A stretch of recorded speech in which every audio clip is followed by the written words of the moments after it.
Okay, and we're live. Welcome everyone to the Whitepill podcast. I have JsonBasedman here. Thanks for taking the time. Enforced. It's good to have you on. Like with many of the guests that I typically have on here, don't really know them well personally, but for my interactions on X with you, what I was honestly like just genuinely surprised at is how good you were at psyoping people into wanting to be a part of Jason chat. Like it, absolute masterclass tier, like trolling to get people just hyped on that. Like setting up different chat rooms, having a waiting like I don't even know all the mythology, man. I'm fucking You know I'm just what's extra funny is that a lot of that, like the waiting room and stuff like that, that wasn't even me. Other people did that. Like no. I I psyoped so hard that other people started started psyoping as well. that's that's funny. Wow. That's actually jokes. Holy shit. Incredible. So yeah, so I mean, just tell me a little bit about yourself. Have you always worked like in the dev space? Did you always know that that's what you wanted to do as like a career for yourself, or is it just something that you happened into? Um, so I mean like my life story in a brief couple of sentences. I barely passed high school. I made friends with somebody after high school who was at the time doing his PhD in math, and I was like, wow, that's pretty cool. I was actually like buying weed from the guy. Hmm. Um, and one day I was like, hey, can you like tell me a little bit about the stuff that you do? And it kind of blew my mind. Like, even though I didn't do well in school, it was more because like I had a hard time paying attention and stuff. I was always really interested in science and everything. So when I started talking to him about the stuff that he was doing, was like he was doing like general relativity, black hole math, and stuff like that. I was like, oh dang, I want to be a physicist. So then I went, did some prep classes, got my grades up, got into university, did a degree in physics. Towards the end of that degree in physics, I got really into programming, but that was kind of like my first exposure to programming is kind of like pretty far into my physics degree. And before that, I had absolutely no interest in it. So then I got really into that, really into machine learning. Um, switched I like finished my physics degree and then switched into the Department of Computer Science for a master's, and then been working mostly in like machine learning ever since.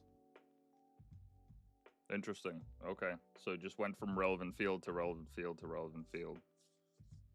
Yeah, a lot of people I think from physics end up going into um, machine learning. You just already have all of this math under your belt, and it's like a fairly straightforward transition. Hmm. Interesting. Well, considering that I almost failed physics, I'll have to take your word on that. I could Hey man, I never. got a I got a 50% in my high school physics class. 50. Wow. Well, I mean, you persevered where I did not. Yeah. That's interesting. And like, what is it that draws you to this field? Because I never quite understand how like what kind of mentality it takes to like not only pursue something like this and all these different disciplines, but like to excel in them. Because I myself, I'm more of like liberal arts, like expression, creative, like side. Those are kind of my pursuits, and I stick in my own lane. That's how I've learned to live. But what is it about that kind of work that draws you to it?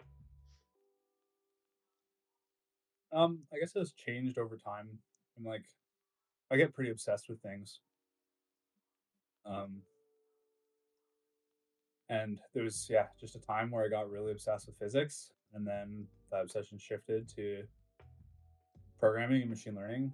And now I'd say I'm like more ideologically driven almost. Like, I want to do things that create value in the world because the world is a brutal place without humans doing things that make the lives of other humans better. So, um, yeah, I really really just want to build things that can benefit people, and I want to create more value in the world than I personally consume.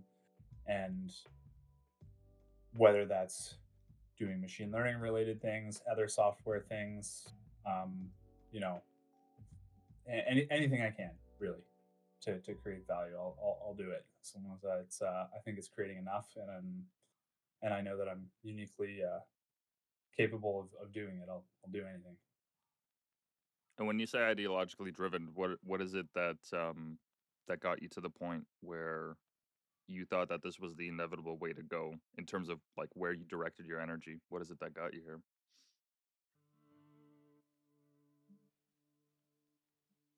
Because as I've started to understand like human nature and economics more, it's like, oh, whenever humans play positive sum games with each other where they both win when they play, everything just gets better. Right? I win, you win, the world just gets better. And I just kind of want to maximize that. I don't know exactly where it came from. I just kind of thought myself into this position. Well, it's certainly true.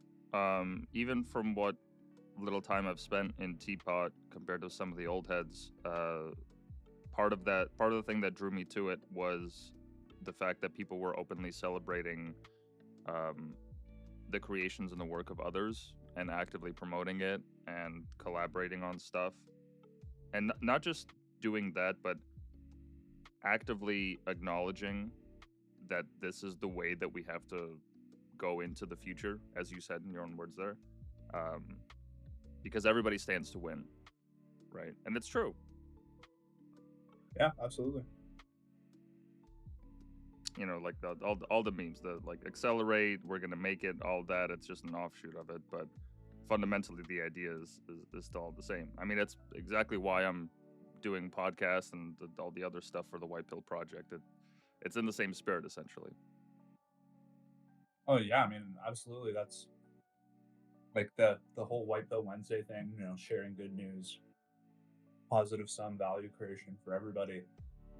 I mean, that's one of the things that really attracted me to that part of Twitter.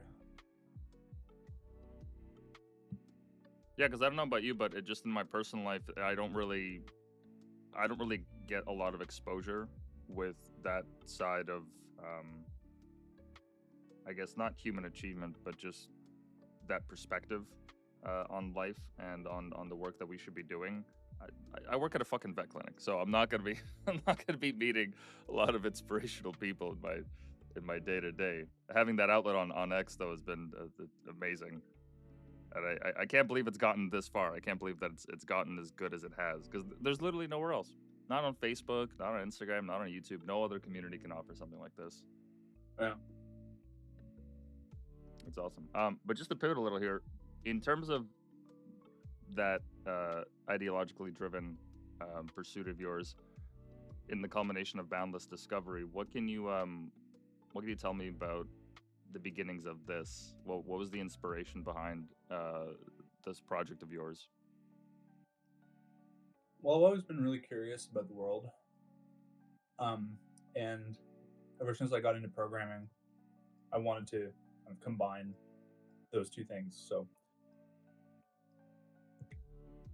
understanding the world in computational methods, seeing if I can get some sort of differentiated understanding of world events by scraping data, processing the data, and viewing it in this much more analytical way.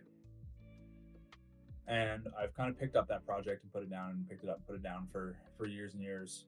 But then as techniques advanced, obviously in the field of AI and natural language processing, I picked it up. I picked the project up again in kind of March 2024 area and started working on it again.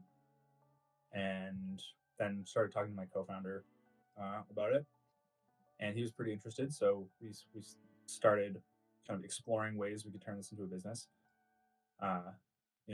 With a core idea of the information landscape is incredibly vast, it's incredibly polluted, and we can use some of these computational techniques to pull the right information out of it and represent it in a way that can help people understand the world better.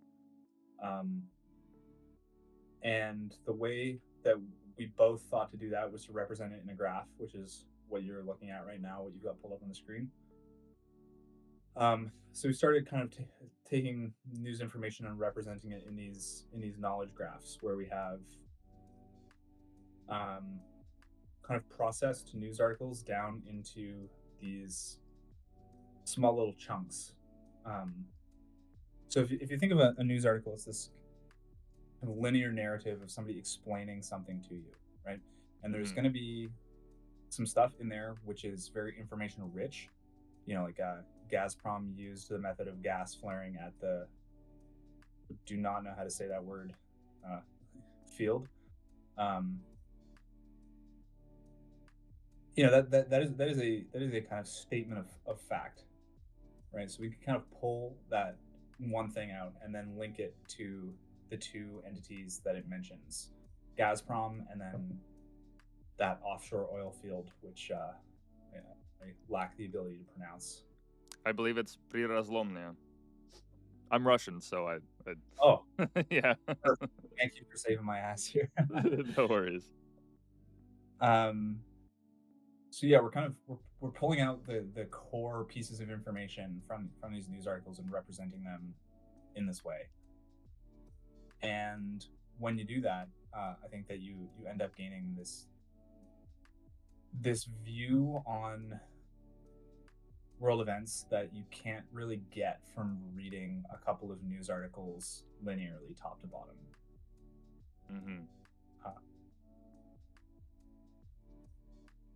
So yeah, we started building this, and right now we do this analysis in this way that you're looking at now. We use the information to back up a newsletter, and that newsletter is still unfortunately just kind of one of these linear top to bottom analyses. But the goal here, which I was actually working on up until like 20 minutes ago when we jumped on the call, is to make that graph exploration something that is actually available to the end user. So you'll be able to explore the information landscape in the way that we do kind of in the back end of the system. Like right now, what you're looking at is a static image, right? You can't actually click or interact with any of these nodes. But pretty soon you're going to be able to. I see. Okay.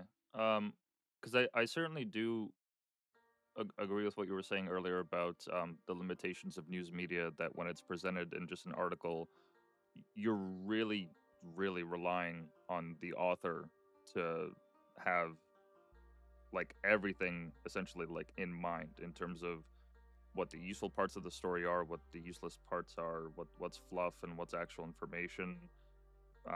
Maybe something that's like keeping to check their bias and all that. It's just there's a lot of filters that we have to go through in order to actually get like the crux, like to the actual defining point of what the story is and why it's significant.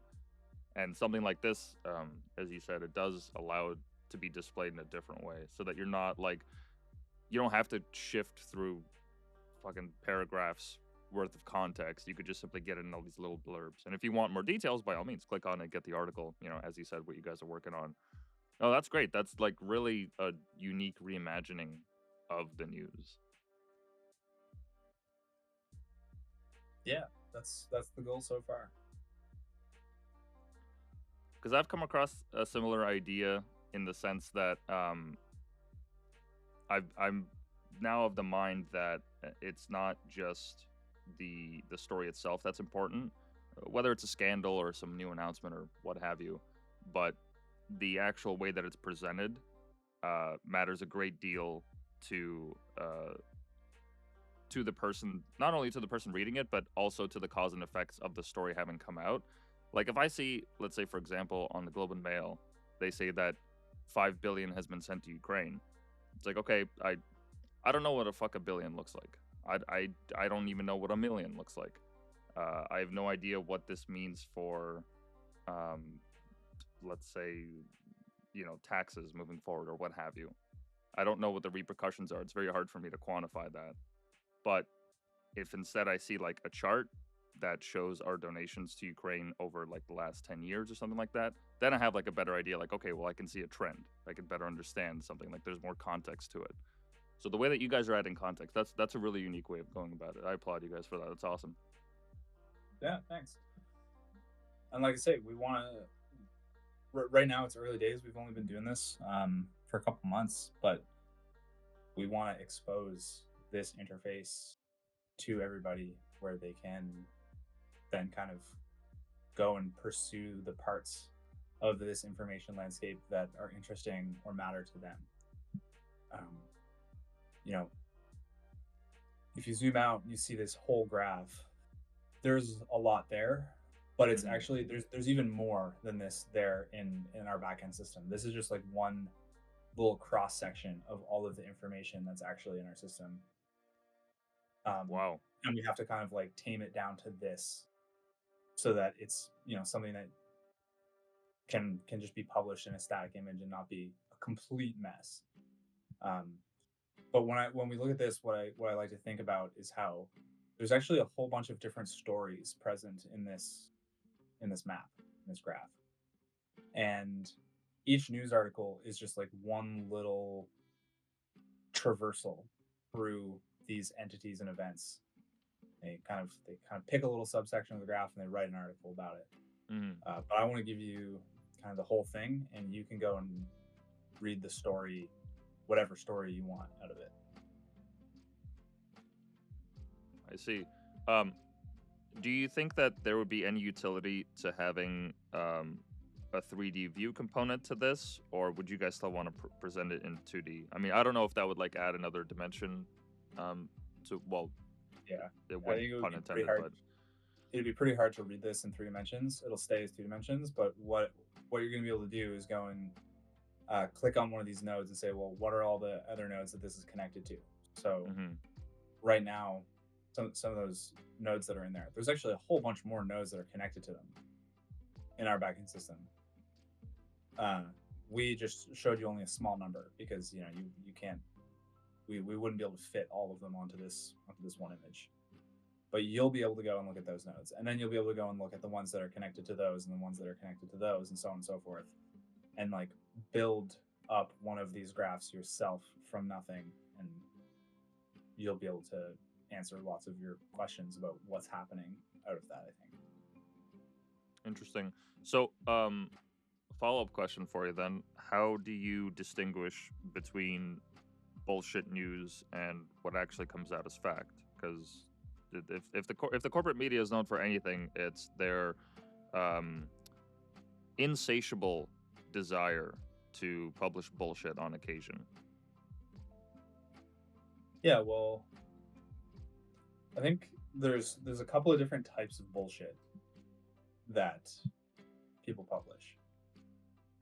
And I think the most common types of bullshit aren't actually complete straight up falsehoods. They're just these more subtle manipulations where they'll say, controversial podcast host Whitepill said this. It's like, well, really, all you really need to know from that is Whitepill's a podcast host and Whitepill said this. So in the way that we're processing the data, we get rid of those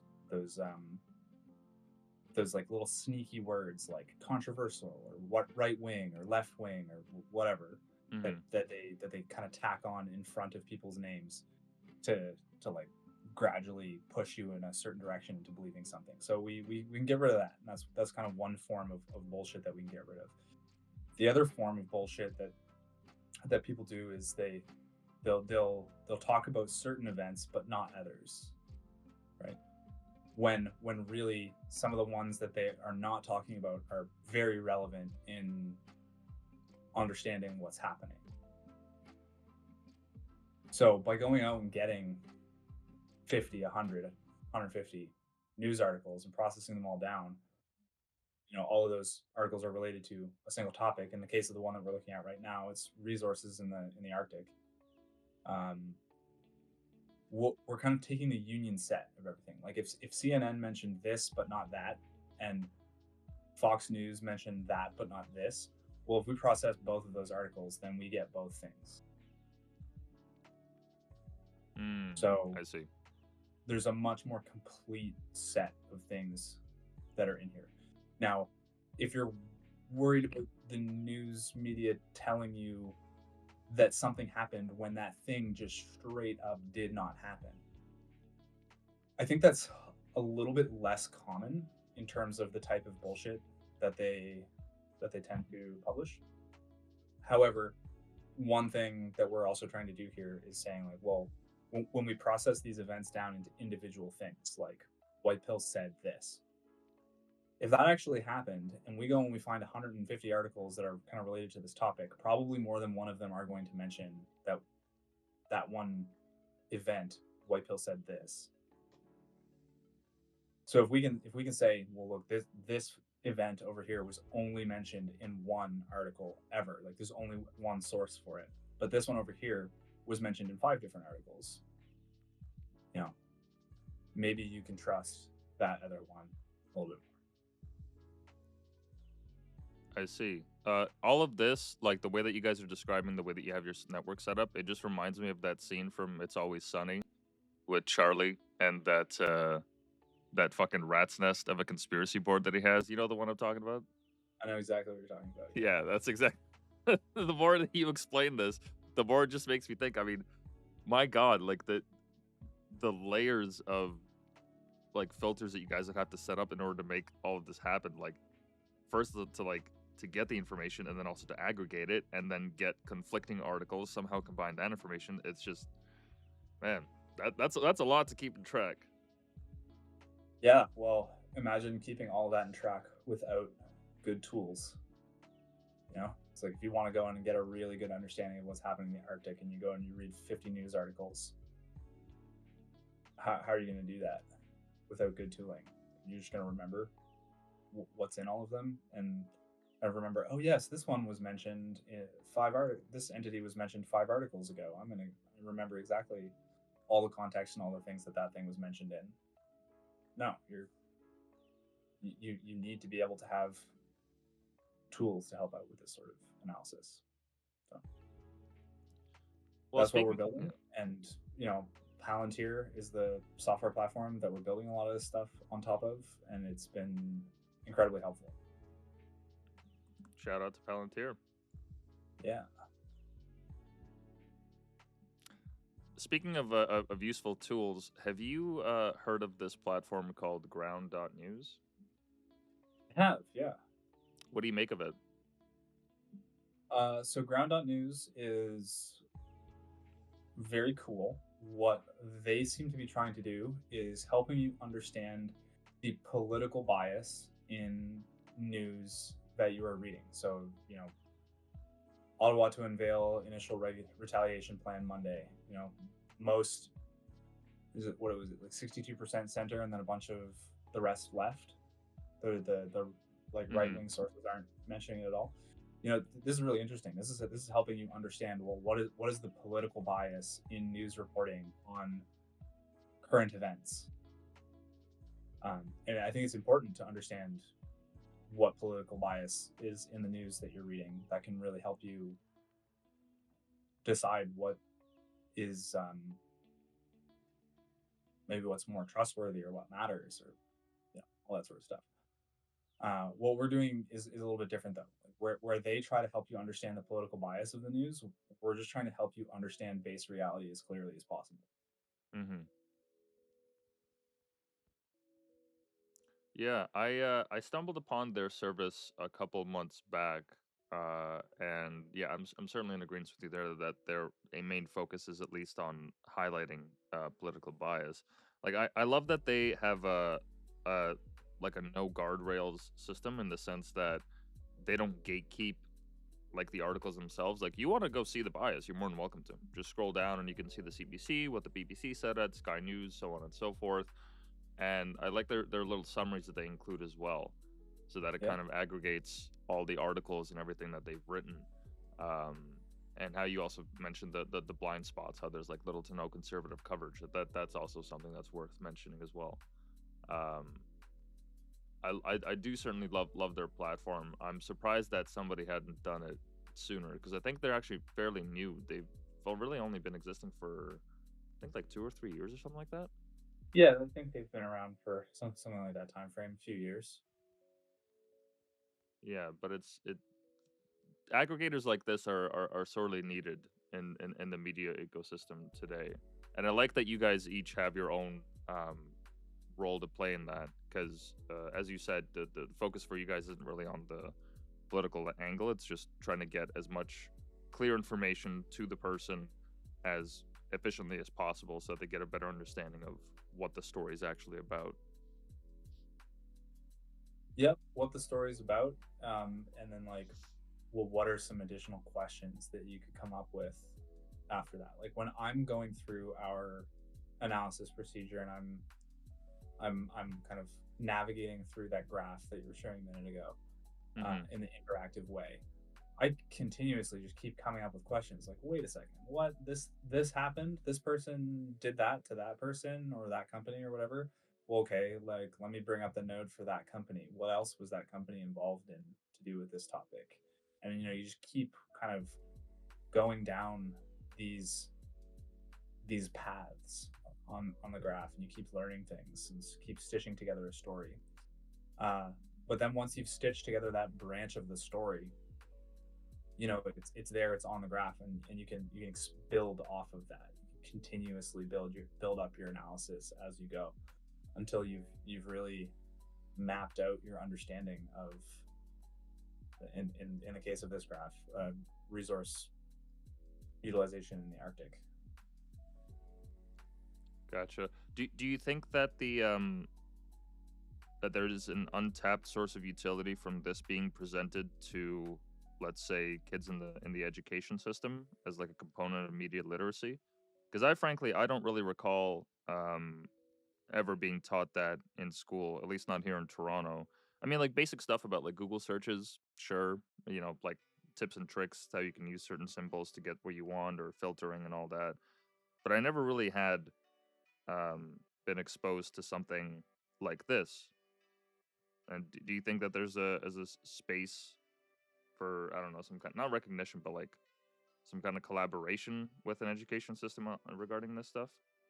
Ooh, yeah. I mean, one of the things that we're thinking of eventually using this technology for is like kind of fully releasing it as a software that anybody can use to just perform analyses of any explorations of anything that they want, um, from internet data sources. We're kind of, I'd say, far from doing that just yet, but I mean, at that point, if we had some really nice general research tooling, I would love to give it to some schools and stuff like that to use. It's kind of far off though.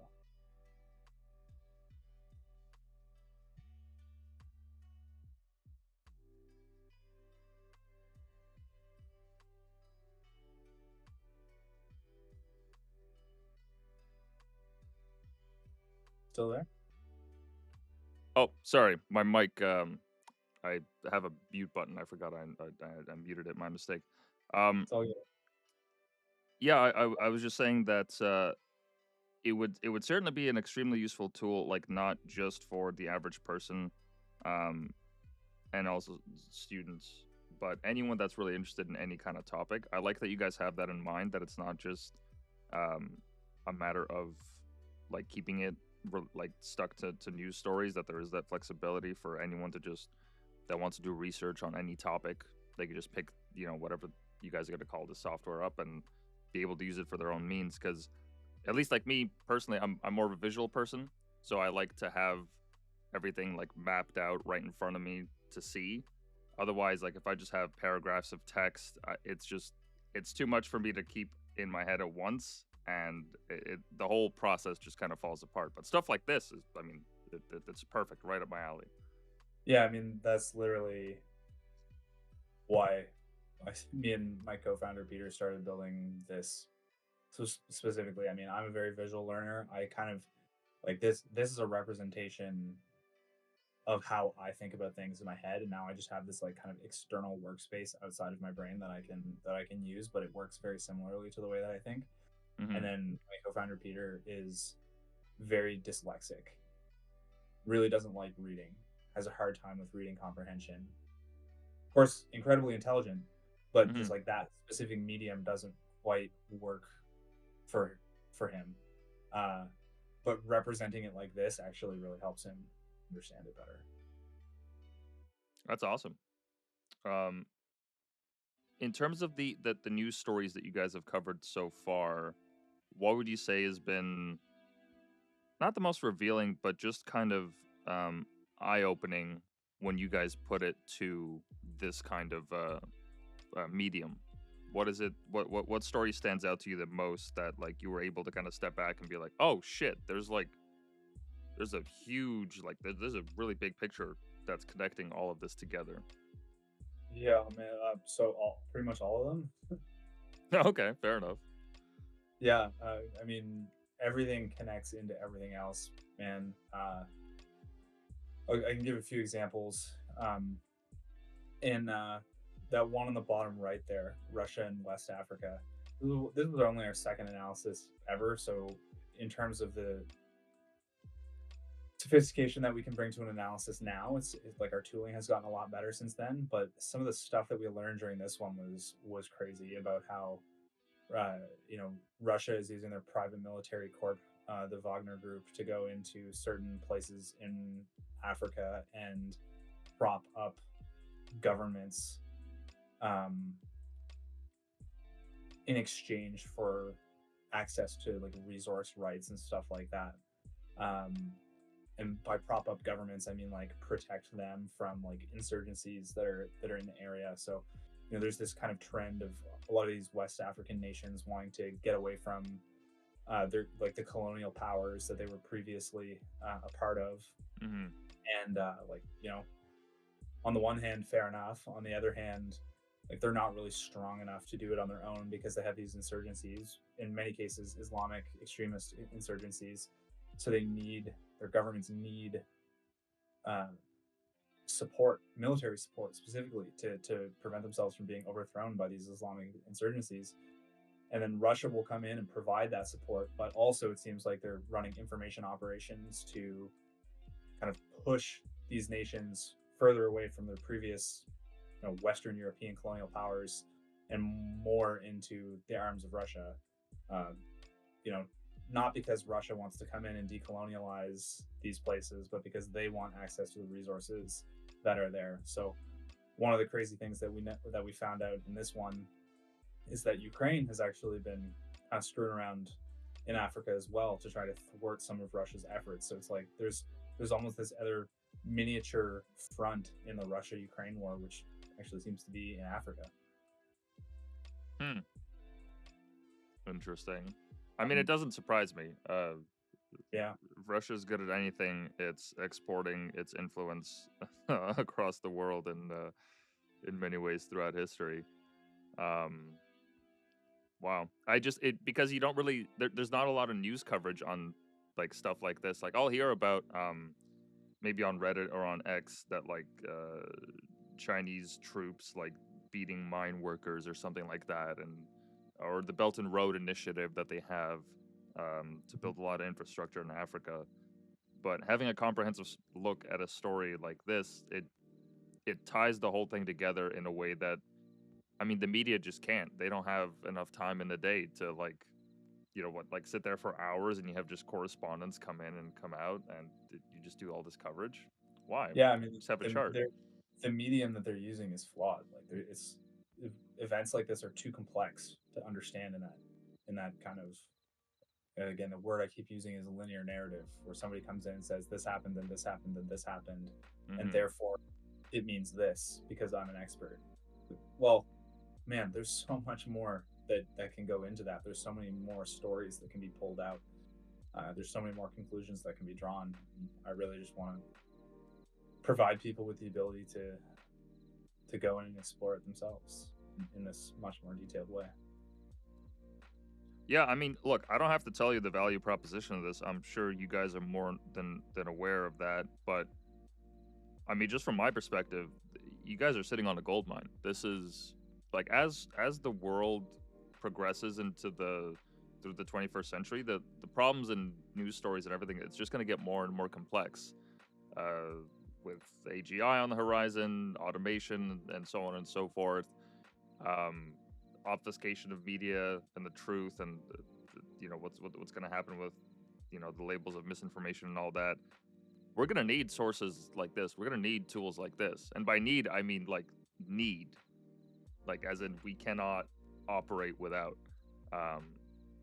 Because as the stories get more complicated, stuff like this that allows people to just kind of shine some disinfectant on it, or at least just get their ducks in a row and to better understand what the dynamics, even on a very basic level, that's going to become of the utmost importance. Yeah, I couldn't agree more. Incredible. Where do you guys see this going beyond the business proposition? Do you think that there is some way that it could potentially work with corporate media, or do you guys just want to stay in your own sandbox in that regard?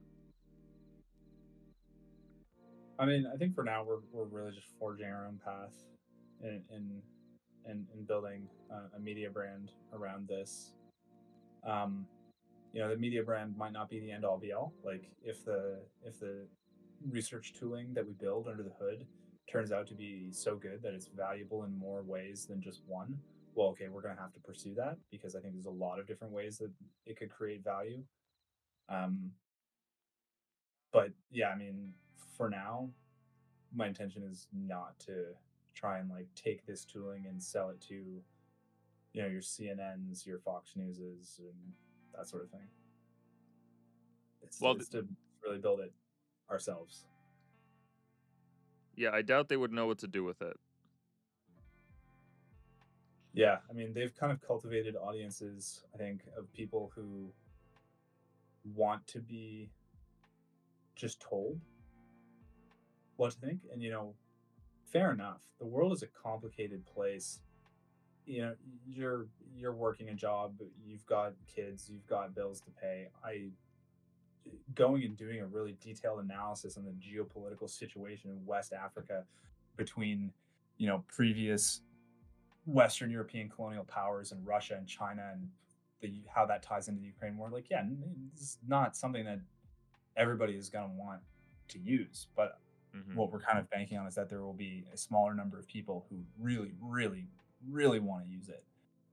So that's kind of the subset that we're targeting right now. Gotcha. Any kind of hint that you guys could give us in regards to what the next story that you guys are going to cover is going to be, or what it'll be about? Yeah, so we're going to be releasing the next part in a 2-part series on the Arctic. So our last one was on the resources that are present in the Arctic, and then the next one, which will be coming out next week, is going to be on kind of the geopolitical race to secure those resources. So people are, a whole bunch of different countries are, building up military power in the Arctic, laying claims to certain regions that they say that they have a legitimate claim over, and just maneuvering to be able to secure all of these resources, basically. Besides oil and methane, what is in the Arctic? Well, there's a lot of places to be mined, specifically in northern Russia, northern Canada, Alaska. There's lots of minerals to be had, and there are also a lot of minerals to be had at the sea floor underneath the ice in the Arctic. So as all of that melts, there's going to be, I think, a race to try and secure seabed mining rights. We don't really have the technology for profitably mining the seafloor right now, but there's a lot of very valuable minerals down there. And then another really big, value unlock in the Arctic is actually shipping. So when you're trying to move goods around different continents, if you can shave a couple of days off your route, first of all, that can save you a lot of money. But also, if you look at some of the other regions that people try to ship their goods through to save money, some of those places are pretty dangerous. sure you've heard a lot about what's going on in the Red Sea with the Houthi rebels kind of launching anti-ship missiles at commercial vessels, and they've sunk a Mm-hmm. few. That's causing a whole bunch of shipping problems and safety problems in that region. Um, Similarly, the Panama Canal could face some environmental issues where if there's a drought, some of the lakes that fill the locks that allow ships to pass through the Panama Canal might not have enough water. But what are you going to do? You want to get those ships bringing goods around the world. So it's going to be important for a couple of different reasons. Yeah, I mean that one ship got stuck that one time and caused, I mean, what was it? Was it billions in terms of Billions of dollars in delayed trade. Yeah, yeah, all because of one ship. yeah. So I mean, these canals are choke points, right? It could be a ship getting stuck. It could be rebels launching missiles at ships. It could be a military takes over that area and only lets their own ships pass through it. These choke points are really dangerous places for the global economy. So having a new sea route starting to open up as the ice melts is going to be, yeah, people want to use it. Interesting, because I had heard of never considered it, but I had heard of how just how influential the American Navy is in regards to ensuring um, global trade with all the tankers passing through, because they provide a decent amount, if not most, of the security that these ships have to rely on to ensure that they don't have to deal with rebels or any kind of tomfoolery in that regard. Because I never really considered that piracy would still be such an active ordeal, but apparently in some regions, it is. It's genuinely like a way of life for these people, Yeah. Yep. which is crazy to think about. Is that why you think Trump is so insistent with the Panama Canal, that he's trying to kind of assert his not his dominance, but just kind of put the importance on these trade routes as like a priority for America? Yeah, it's the Panama Canal is very important to the United States for both purposes of trade, but it's also one of the main ways that they move their fleet from the Atlantic to the Pacific. Mm, I see. Okay, so the And Arctic. then one of the other ways that they move the fleet from the Atlantic to the Pacific is around the very bottom of South America, but that's a very tumultuous region of the ocean. It's very dangerous to travel there. And You mean like now here? there's going, yeah, right off the bottom of South America there. Why is that? I don't know. Apparently, the weather down there just sucks, Hmm. like all the time. And then, yeah, the other ways is through the Arctic sea route over the top of Canada. Um, and I think this is a big reason why Trump's interested in Greenland as well. There's lots of resources that are unexplored in Greenland, but having control over these areas in the Arctic is going to be really important for trade, military maneuvering, and Russia and China really are going hard on the paint in developing their Arctic infrastructure. And I guess Trump feels the need to play that game as well.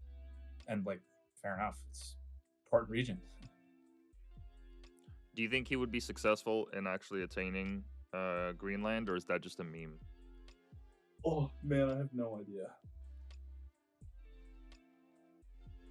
I wouldn't be shocked if it didn't happen, and I don't think I would be shocked if it did. To be honest with you.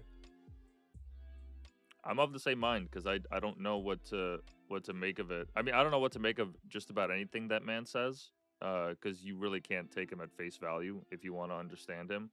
Yeah. But that also makes it more difficult to understand him. Um, I don't know. Like I've heard nonstop, like wall to wall coverage on the fucking CBC about him buying Canada, and all these people are up in arms about it and so upset. I just see it as like he's just talking shit. He's just talking shit, seeing where it lands, and then making his moves accordingly. That's the impression that I get off of Trump. I mean, I'm sure part of it is like premeditated and considers a strategy, but I would figure that like a lot of the stuff he says is like you just gotta you gotta roll with the punches there. Yeah, I mean, he's really good at getting everyone's knickers in a knot, uh, and then yeah, using that to his advantage, I guess. Uh, I think it's far more likely that he would take over Greenland than Canada becoming the 51st state. What are your thoughts on that in terms of becoming the 51st state? Are you ready to join our brothers down south? No, I'm not.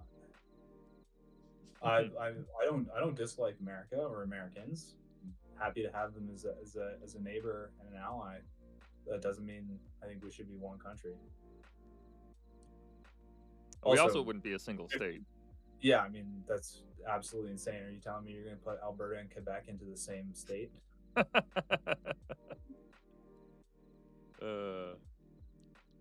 just to fuck with them, just to fuck with the Quebecers.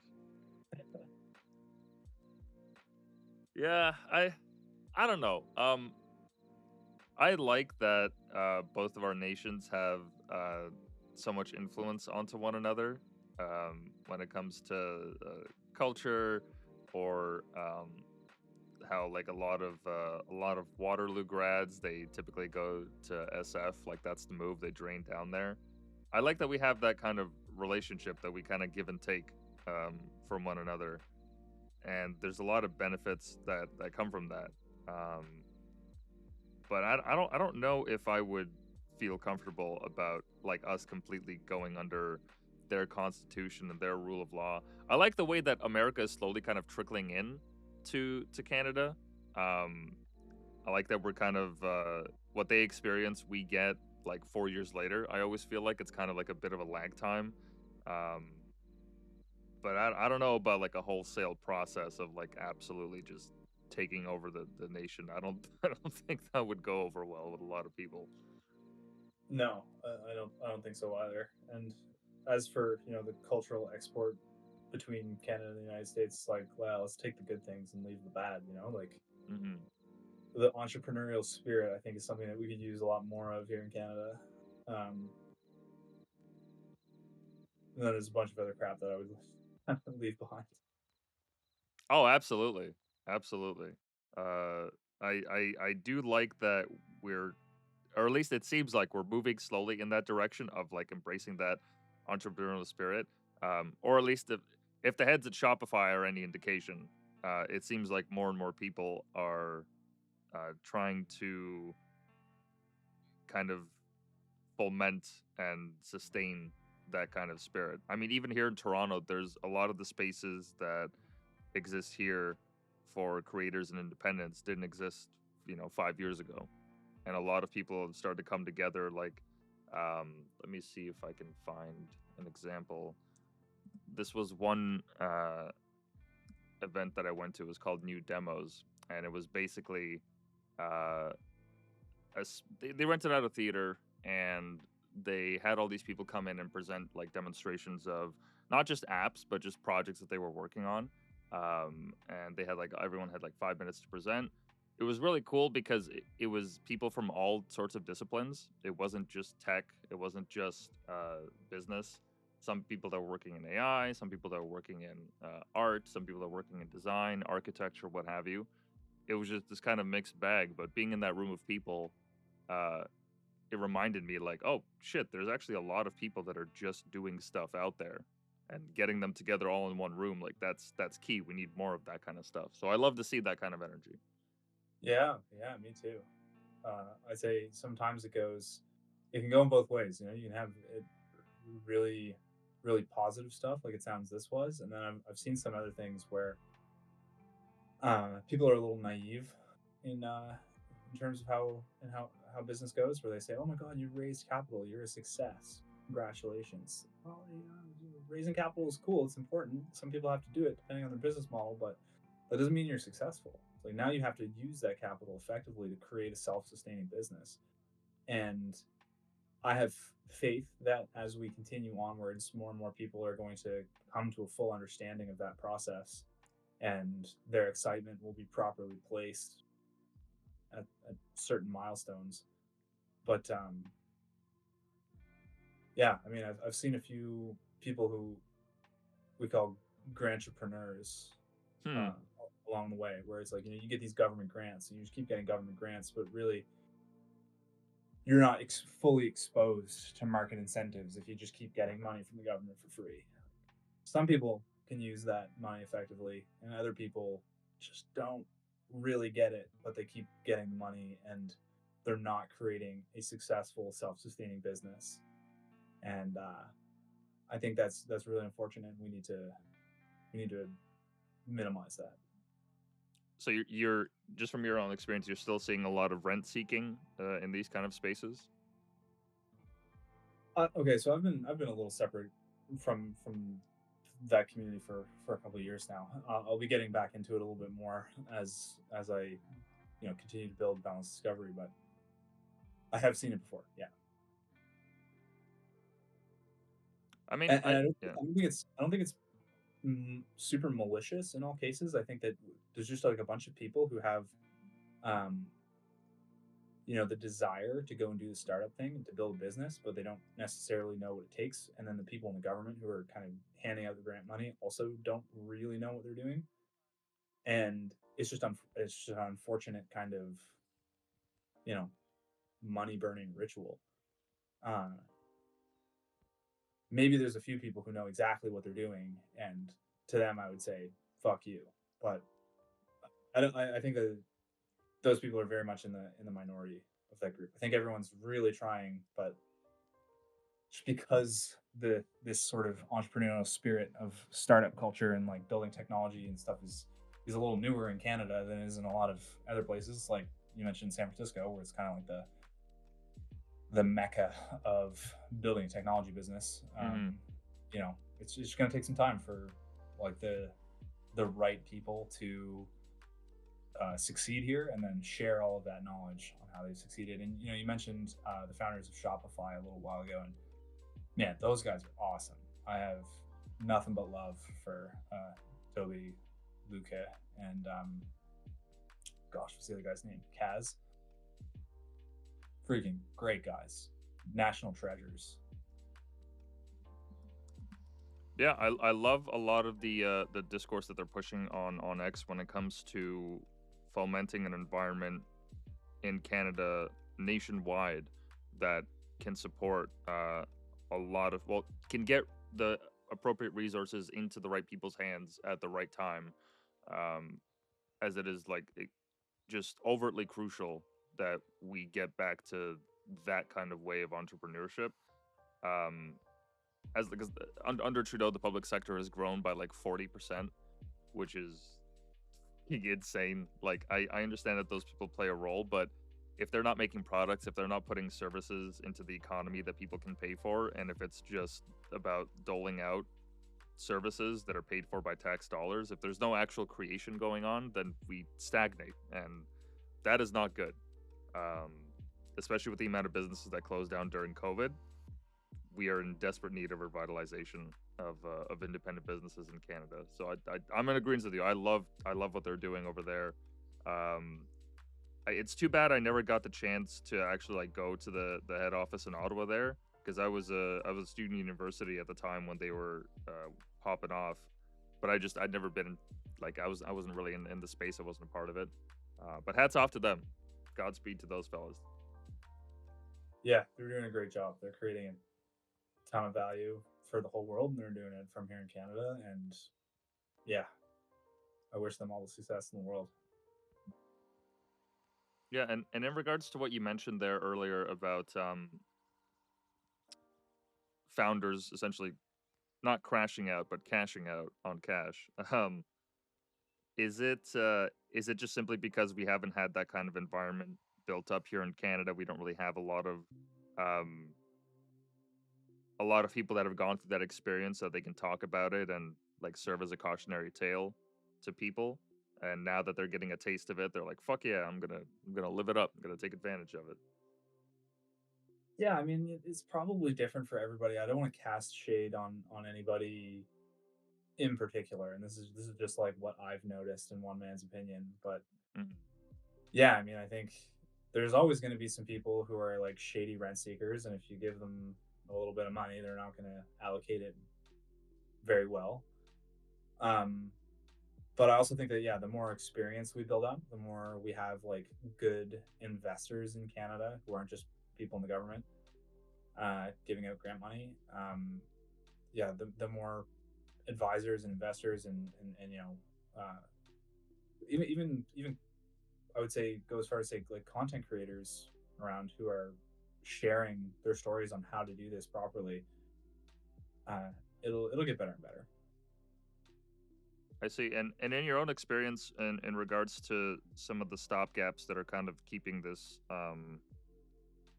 this oncoming wave of entrepreneurship from happening, what do you see that in the context of Canada and the way that we are? Is it like, is part of it a cultural thing? Is it purely just economic policy that we have to refractor? I'm not asking you to solve the problem. I'm just saying, like, what, in terms of your scope of interaction with it and just being in that space, well, like, what do you see as some of the barriers to um, our acceleration? I guess, if I could put it that way. I mean, there's nothing is monocausal, right? Hmm. There's a whole bunch of different factors playing with each other. I think you mentioned some of the main ones. If you have economic stagnation, it becomes a lot harder to justify taking the risk to go and start a company. Um, if you have taxes that are too high and rent that's too high and a medical system that's overrun, it's just going to be a worse place for taking this risk. You need a culture of taking risk. Uh, yeah, you need all of these things for it to work out. Do you think that that's something that you guys would ever create a little piece on, in terms of like some of the problems that plague the entrepreneurial space, or just like the business development space? That's Just interesting. I would say if I had somebody who wanted to use our tooling to write a piece on that, and that person was much more experienced and articulate on this topic than I was, then I would want to see what they could come up with. Um, but I that's a little outside of my wheelhouse. I think, at least right now. Maybe once I gain more experience. fair enough. Yeah, no, that's totally fair. Because that, like, as I said, there's no one issue that's behind this, and this is such a, I mean, you're talking about like the dynamics of business development for an entire nation, um, Yeah, over like decades, that has gotten us here. That's not something that you could just simply write a 3 paragraph yeah, article about. and I still haven't done it successfully myself yet, right? So I don't want Hmm. to go in there saying like, oh, I know all the answers, I know everything about it. I'm like, I'm still going through it, trying my best. Hey, no, fair enough. And on that note, actually, in terms of like uh, just as your own interests, what kind of stories would you want to cover, just for your own like personal, like, oh, I'd love to know more about this. Oh yeah, so my co-founder is uh, very knowledgeable about economics. Hmm. I'm pretty knowledgeable about technology, and we both have an interest in geopolitics and how our respective specialties kind of map onto geopolitical situations. So the topics that we're trying to choose always kind of try to combine these three themes, because we don't want to be talking about stuff that we know nothing about, because then we won't ask the right questions. Hmm. Uh, so as of right now, this is sort of the niche that we're targeting is geopolitics meets economics and technology. Um, and I can see a future where we would have people who are more specialized in different things who would want to come and use our tooling to kind of create their own analyses, and then we could help them publish them. And I'm really interested in getting to a point where we can do that, because Peter and I are only two people. We can only do so much article production on our own while we're also trying to develop other aspects of our business. Uh, but yeah, for now, that's kind of going to be the focus of the types of topics that we cover. Well, I mean, you're not going to be short on stories once Trump gets into power and once we figure out who is going to be the prime minister. Oh man. Geopolitics is gonna, it's always going to be relevant. Yeah, yeah. To say that there's a lot going on is an understatement. Yeah, I have to stop myself and just like take moments to like just reflect on how crazy it all is. I mean, not just like in Canada, even though we have plenty of our own insanity. Like I never thought that we would have like a full blown foreign interference scandal or all the stuff that happened with the truckers or just how crazy COVID got um, and everything that's been coming out about those stories ever since then. It just keeps like adding layers to it. It seems almost too much sometimes. Like I find that I have to really step away or like make space for myself to just kind of be away from that world at times. Otherwise, it just gets way too overwhelming. Do you find that as you guys are rooting through all these different webs of stories that you have to kind of um, distance yourself from it? Like, what is it that you guys do for that? Oh yeah, I mean, fortunately, I can just retreat into writing code. It's kind of therapeutic for me when I'm doing that. But I mean, yeah, I mean, even outside of Boundless Discovery work stuff, it's like it does get exhausting sometimes. Uh, I also like to go fishing and hunting during their respective seasons. So we're kind of in between fishing and hunting seasons right now. So I'm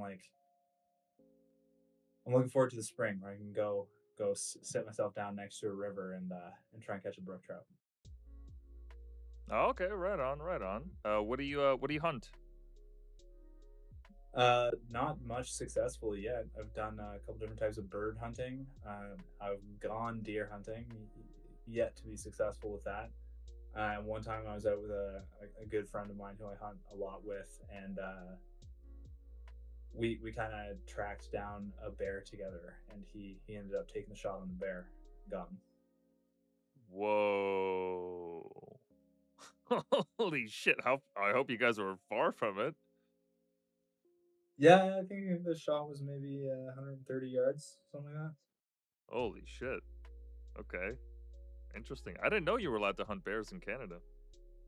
Oh yeah, yeah, yeah. Black bear hunting is I mean, it's actually like a part of conservation. Like, you know, you gotta kind of keep different populations in check at different times. And Mhm. when there's a big spike in the population of bears, they issue more bear tags, and when there's less, they issue fewer bear tags and stuff. So try and keep everything in balance. Me and the people I kind of hunt and fish with are very into nature conservation. You know, we're not just like going out there and saying, like, yeah, shoot it all. No, not at all. We love nature. We want to see it preserved. Right on. That's wicked, man. So what would one do with a bear? Cuz the only thing I could really think of is like um the claws and the fur. I don't know what else. Like does he actually break it down or like what does he do with the actual the kill? Oh yeah, I mean steaks, roasts. We made some sausage. Oh, really? I would assume that because of how strong bears are, that their meat would be too tough. No.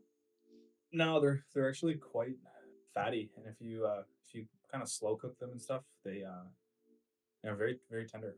Honestly, quite similar to beef, I find. Huh. Especially like for the hunting season, it's like right before winter when they're really trying to fatten up before they Mm. kind of go a little dormant. Um, all they're eating is berries, really. So like very yeah, kind of pure meat. Nothing, it's not like they're carnivores really. They're they mostly eat vegetables and fruits. Interesting. Okay. That's wild, man. I can't say that I've actually, yeah, now that I think about it, in my entire life here in Canada, I don't think I've ever even talked to anyone that actually goes and actively hunts. I mean, mind you, I've lived in urban centers for the majority of it, but Yeah, um you're in downtown Toronto, didn't you say? yeah, we're not hunting raccoons out here, man. We're not hunting squirrels. You don't want to eat that meat, trust me. Yeah. Oh, that's wild. In terms of fishing, so what do you fish there? Mostly brook trout. I have caught the occasional salmon, but that's not really what I mainly target. Okay. Hope I spelled that right. BROOK. Oh yeah. Oh, but that's without the E. Yeah, brook trout, man, beautiful fish. Okay, I've never caught one that big. That's probably one of the biggest brook trout ever caught. Oh my God, it's huge. Wow. I think the biggest fish I ever caught was about this size, roughly. Yeah, It was out in Manitoba, I believe I was there. Yeah. yeah, probably pike or Uh, walleye. yeah. Actually, yes, yeah. I do remember. I do remember seeing a lot of those. Because naturally in Toronto, you don't want to fish in Lake Ontario. Oh, It's the yeah. last thing that you want to do. So to get anywhere, you got to like take, I don't know, at least an hour or so outside of the city. But even then, like there's some really good spots around here. Oh yeah, Ontario is full of lakes. Uh, Never explored out that way, but a lot of good nature in northern Ontario. Beautiful. Okay. And do you guys also do like preserves for the winter, like canned goods and whatnot? Do you guys go like fully trad? No, I've never done that. It's at some point in my life, perhaps, but too much work to do at this point. Oh, fair enough. Fair enough. It's something that my mom has done ever since I was a kid. Being from the Uh, Soviet Union, it's well, that's kind of like tradition. You set up for the winter. Um, well, just about for every season, really. My grandma used to have like a not a basement, but like just like a little storage area where they kept everything, and there were just like these shelves on shelves on shelves of these canned goods. And surprisingly enough, we've been able to keep the tradition alive still here in Canada. Because I mean, there's plenty of farms that you can just drive up to, go berry picking, whatever, and then just make your own jam out of it. I love that. That's great. Yeah, I still have a bunch from last season. I think I did try to make pesto once, growing basil on my balcony, but I didn't seal the jars right, so they all just molded within a week, which I was so pissed about because I'd grown it for months, but uh, Huh. what are you gonna do? Oh man, you're gonna try again. That's all you can do. Exactly, exactly. Um, And just when we were talking there off the pod, you mentioned that you guys have gone on snowshoeing this season there. One of the things I love about Canada is like that even during the winter, there's no shortage of stuff to do. And where you guys are out there in the east, besides that, like is it just a lot of trails, a lot of hiking, or Yeah, yeah, we got loads of that sort of stuff around here. Some like skiing and snowboarding and stuff too, but where I am, the hills and mountains are nothing like they would be out west. yeah? Because I never I haven't really spent a lot of time in the Maritimes, so I wouldn't really I wouldn't be the right person to talk to about it, but I wouldn't have expected that there would have been a lot of places to snowshoe. I just assumed that most of it was built around culture of fishing and like small little villages on the rocks somewhere. Because I really only been once to PEI Well, and saw Peggy's Cove and all that, but I mean, you see all that green? yeah, now that I look at that's, it, that's just woods, man. A that is nutty. Wow, a lot of lakes. lot of lakes in Nova Scotia. Yeah, Wow, that's why and it's like, a lot of people like Nova Scotia is like known for it's like commercial fishing in the ocean, but like hmm also like so many people here go fishing in lakes like on weekends and stuff in fishing season. It's like still pretty common pastime. I mean, it used to be more of a necessity. You know, you go out and you get your fish and you preserve it and stuff like that. Hasn't obviously been that way for quite a while now, but I still absolutely love going out in the woods onto a lake or a river and catching fish. Right on, man. Right on. Have you always lived in the eastern part here of Canada, or have you been around? Yeah, always. Have you had a chance to visit any of the other provinces? Oh yeah, yeah. No, I've traveled a whole bunch. I just never lived anywhere else. Yeah. Oh, gotcha. My wife, Gotcha. went to school in Montreal, so I've been there a whole bunch of times. My sister goes to school in Victoria, so I've been out to BC before. I've got some family in a couple different places. I've been up to Newfoundland. I've been to, yeah, lots of places. Not so much Ontario though. It's still mostly unexplored territory for me. Been a bunch of places in the United States though. Yeah, it's great. What I've never been to BC. The furthest out west I've ever been, I think. What is it? Probably Manitoba, actually. Yeah, I don't even think. Yeah, no, because it wasn't Calgary. My brother used to fly. He used to fly planes between reservations and urban centers because you can't really fly everything in to the reservations when they need their food. So they have Hmm. to fly some people out and they go grocery shopping and you fly back. Um, he told me his experience living there, which was uh, striking to say the least, because you don't really encounter a lot of the news regarding quality of life for a lot of Indigenous people unless there's a kind of a scandal. So hearing Yeah. him tell me about the day to day was very eye opening. Oh yeah, man. I can only imagine. Yeah, and I always forget that we have territories. I never, 'cause you don't really hear from them. You don't really hear Yes. a lot of stuff happening up there. Not a lot going on up there. Apparently, absolutely incredible fishing and canoeing though. So I would love to go to any of the territories at some point to partake in that. Talk about I wonder lakes. why that is. Wonder why that what? Sorry. Like, why is it that you would have heard that they have like really good fishing up there compared to elsewhere in Canada?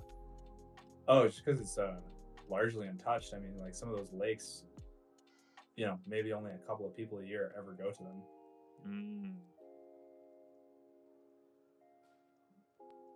Do you think that Canada will eventually start to conquer more and more of these lands that are just not across the U.S. border? Do you think that we're gonna start like what's the right word for it? Um, geoforming like a lot of these lands? I don't know. We've got a lot of space right now. I mean, don't see a lot of reason to go super far north for more space, unless it's like a resource thing. We'll probably stay pretty like as far south as we can. Yeah, I'd imagine the winters get progressively gnarlier the further up you go. Yeah. Interesting. Um. All right. Let me just see here.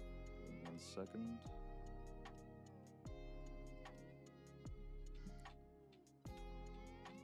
In terms of timing, I believe last we talked, you said you could stick around for what was it, 2 hours, hour and a half? Yeah, hour and a half or so. Then I Okay. gotta get back to building. Yeah, because I was gonna say I just took a look at the timer there. I think we're about to reach that mark there. Oh, Well, yeah, by like an hour 18 or so. You hadn't noticed? no. Time flies when you're having fun, man. I keep telling people, Whitepill Wednesday podcast. This is the place to be.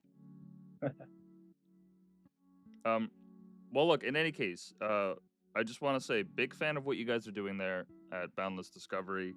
Uh, I think the media landscape, not only in Canada but around the world, is overdue for a refresh. And tools like these are, in my opinion, going to be like the next frontier when it comes to how people gather their news. So you guys are doing the Lord's work over there. I applaud you. Full stop. Thank you very much, sir. I'm happy that you enjoy it. I'm happy to have your patronage, and thanks for having me on the show. Everybody should go to balancediscovery.com and subscribe. Yes, boundlessdiscovery.com and subscribe. In terms of your socials and all that, you're mostly just on X, yeah? Yeah, yeah, we've got some like LinkedIn stuff too, but honestly, X is the place to be if you want to reach people. Uh, Could it's not agree just more. people are. Could not agree more. So yeah, it's at JsonBasedman. That's JSON Basedman. Thank you guys for joining us. Tune in tomorrow where I will be interviewing yet another guest, and I'll see you on the timeline. Yeah. Thanks, man. Talk to you later.